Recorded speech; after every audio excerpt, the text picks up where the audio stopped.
ইন্দ্রাণী পালের বিয়ের জন্য কি পাত্র ঠিক? কেমন পাত্র চাইলেন অভিনেত্রী? বিস্তারিত জানতে ভিডিওটি দেখুন। বাংলা টেলিভিশনের অত্যন্ত পরিচিত মুখ ইন্দ্রাণী পাল।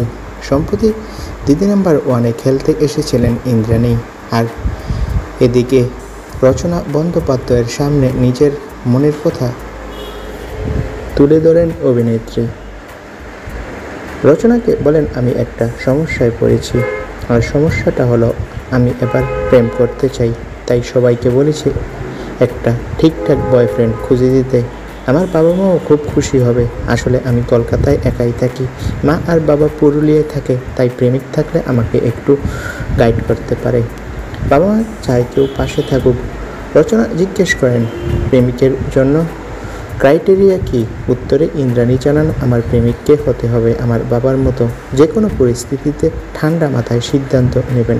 আমার একটা বাজে স্বভাব রয়েছে, আমি রাগ করি আর না করি, কিন্তু রেগে গেলে থামানো যায় না। ওটা একমাত্র আমার বাবা পারে।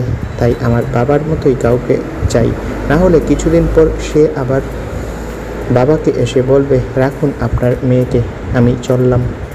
তো বন্ধুরা, তোমাদের কার কার ইন্দ্রাণী পালের অভিনয় ভালো লাগে কমেন্ট করে জানাও। আর আমাদের চ্যানেলটি সাবস্ক্রাইব করে পাশে থাকা বেল আইকনটি বাজিয়ে রাখো। ধন্যবাদ।